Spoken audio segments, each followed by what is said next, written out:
So since naghihintay ka pa sa malaking project na gagawin mo, may time ka na for yourself. Naman. Ano ba yung So, ito na naman tayo. Ka na ba? May mga dating ka na or ano?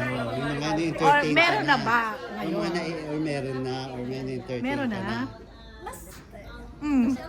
Hirap. Okay, back to you. Ano? Pero masaya lang. Ang masasabi ko lang po talaga, masaya na ako ngayon. And ang masasabi ko lang, happy ako kung anong meron ako now. So, meron ngayon. Mas lalo ko na-inspire para mas magtrabaho. So, meron ngayon. May nagkapasaya ng puso mo ngayon. Happy ka with him? Ay! In fairness, iba ngayon. So, So first, kilala ba namin siya? Hindi. Ano Hindi namin kilala. Non-showbiz po. Pero maganda rin kasi at least iba kami ng, kunyari pag nakikita kami, magkaiba kami ng pinag-uusapan. Diba? Sa kanya business kasi he's a businessman. Ako naman, pinagkakaabalahan ko, kukwento ko sa kanya. So nagiging iba yung pinag-uusapan niyo pa rin. Gano'n na kayo katagal siya? Oo. Matagal na. So, may taon na to. Mga... Po? Apo ka dyan. Hindi ako dito.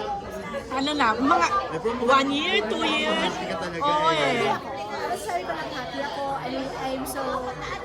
I'm contented na with what I have. I'm so blessed. Ano yung kaedad mo lang din ba siya?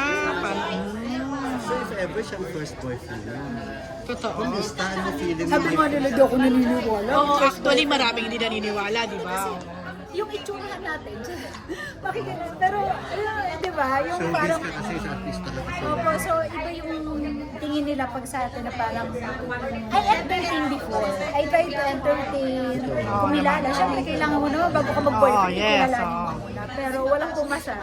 Diba? So, ito, Anong meron sa kanya na siya ang pumasa? O nagkataon din ba na parang timing? Bang ganun ba? siguro number one, yung hinahanap ng mga babae is yung businessman.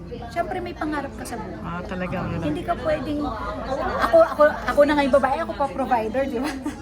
Di ba? Yun yung Oo mga naman, mahirap oo. eh. So kapag siguro yung mga first stage ng buhay ko, I know that I can provide. And siguro, masarap rin pala sa feeling na ikaw naman yung pinaprovide when it comes to, for example, nagde-date kayo, yung Siya yung gumagastos. Though hindi naman ako yung talaga totally gumagastos kasi may mga guys din naman na talagang nahihiya. Oo na. Pero may mga na-date din ako na talagang hayaan niya ako magbayad. Talaga? Hindi na may pambayad ako. Nakakaloka na experience mo yan? Hindi mo naman siya show. Yes, date lang yun. Siya pa nag-invite. Tapos ending, super order siya. So hindi ko na ma-mention kasi hindi Ay, ko date na ba yan? Dati nag-artist Na hindi siya nagbayad, ikaw nagbayad. Ha? Nakakaloka. Oo. Diba? Pero okay lang yan. Kasi Tumak sa kanya. Oo doon nga. nakikilala. Kaya importante may ligawan stage, di ba? Yung hindi ka kaagad give as a woman, kailangan mong ano yung sarili mo dun sa i-limit lang kung hanggang saan lang dapat yung binibigay mo. Kasi buti na lang, tsaka buti, dapat as a babae din, meron ka. Kasi parang hindi nakakaya sa kadate mo, alam niya kung ano yung estado niyo sa... Nakakaya mo yun. Gano'ng katagal siya nanligaw sa'yo? Sino? Yan, si businessman. Oh. Matagal na kami magkakilala. Sobrang matagal na kami kakilala. Friends ka Ah, so you started as friend. Yeah, as friends lang. And then, hindi ko akalain na nagiging comfortable na kami sa isa't isa. Yung iba yung pinag-uusapan namin. Tsaka may sense yung pinag-uusapan. Ano say ni Jack sa kanyang, yan, sa jowa mo na yun? What? Ang sabi lang niya sa akin, basta alagaan ka, mamahalin ka. Okay. Ramdam mo naman yung alaga niya sa'yo. Paano kanya alagaan? Yes, kasi ano yun eh, importante sa akin na kapag may plano ka sa buhay, kasama ka dun sa plano na yun. Kasi kung hindi ka kasama sa plano na yun, mag-isip-isip ka na girl. Diba? Lagi akong ganun po eh. Pero wala pa naman kayo dun Tagal sa... ko magka-boyfriend. Pero hindi pa naman yung tipong na pinag-iisipan niyo na yung kasal, wala na Lahat naman, dumadating ko sa point. Ah, ganun. So napagpaplanuhan niyo na to? Nandun na? Pag-usapan niya. Oo. Pag-uusapan naman yun. Galing ah. Kasi, If ever, wala ka naman magiging boyfriend, siya na rin ako. First and ano naman. siguro ganun po. Gusto mo ganun? Pero hindi pa naman kayo engaged, sabay tingin ano? Hindi naman. Hindi naman. Hindi naman! Ito, ibang rito. Okay. Tingnan Tita Rose. Hindi to. Pero ano yun, syempre lahat naman ng relationship, yung gusto ng magandang relationship, doon talaga Syempre. patungo. Pero yun nga, maganda na may plano kami sa isa't isa. Ako rin naman as babae, gusto ko rin ikasal. Diba? So, ano na kayo? 2 years or more than... Ayoko sabihin eh. Pero matagal na. Kasi kung ang tinatanong ka namin dati, 3 meron years na. na. Wala pa naman. 3 years na. Years na. Ay, taon na din. Oy, happy ka ngayon. Ang laki na bago sa'yo. Siguro, Na ngayon mas mo. naging mature ako when it comes to relationship. This is my first time na pumasok talaga sa relasyon na hindi siya laro or hindi na ako puppy love. Dati kasi ganun lang ako. Hindi ko akalain na. Puppy love. Diba? Yung ganun. So, ngayon hindi na, ang relationship pala, dito ko natutunan Seryoso. na hindi siya kilig-kiligan pala. So, nandyan yung sitwasyon na kaya paano nyo ayusin yung isa't isa, paano nyo ayusin yung mga bagay na hindi nyo na pagkakasunduan. So, yun yung totoong relasyon. Corner. Alam mo, maiba lang ako. Guwapo siya. Siyempre. Hindi ko poga pa siya. Hindi naman siguro ako papakusahin. Oo nga naman. Wala mo. Hindi, Wala kasi mo may picture mga iba dyan? naman. Secret, hindi pa yan. Artistahin. Yung Hindi naman artistahin. Pero, ano siya, half siya. Happy. happy siya. So ano say mo ngayon? Sa, ayun na nga. So, ano? Pinoy. So may issue pa naman ngayon sa mga Half Pinoy, half ano. Secret! Ay. Secret. Half ano siya? Arab. So half, ano, Mediterranean. So ano siya? Oo. Diba? Mediterranean. Oo, Mediterranean. Pero dito siya nakabase. Dito talaga. siya. Pati family Dito niya. siya. May business siya dito. May business trip siya sa Dubai. Dubai. Taray. Taray ni Madam.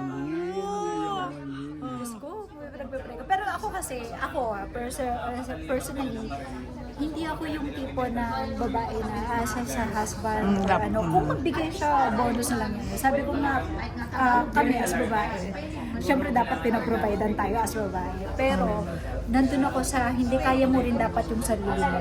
Kailangan mo rin maging independent, diba? Sa mga bagay-bagay. Para sa, yung usapan rin kasi namin dalawa, pareho. Yung para pag naiwan yung isa, kayang tumayo ng isa. Diba? Pero ano ka, open ka. Okay Kung sa'yo na sakali. maging open kayo. Nakita kayo sa public na magkasama kayo. Pag nakita kami, Sige. okay lang. Pero hindi kayo Hindi talaga masyado. masyadong lumalabas together. Lumalabas kami, pero sa tago. Sa So, tago. so mga, May sa tago. hanapin kita. Sige.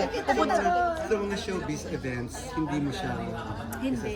Yung usapan namin na yung hinahayaan na namin tong life namin na ganito na Very private. may sarili na kami mundo doon sa bagay na yun. Yung kaya ko i-share mo. And yung respect ko din sa kanya kasi na gusto niya private.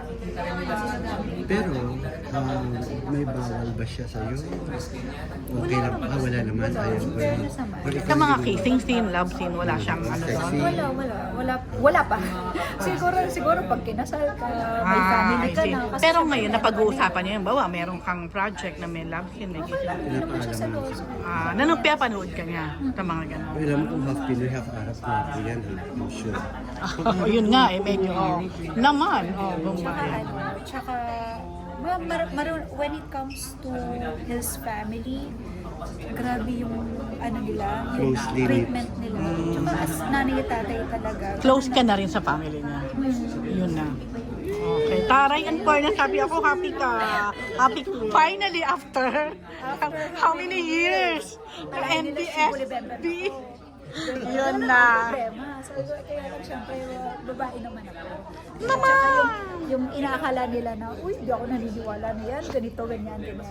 Okay lang. I don't need to explain. But I'm so happy now. I feel so blessed to have a partner na syempre supportive. Ingat.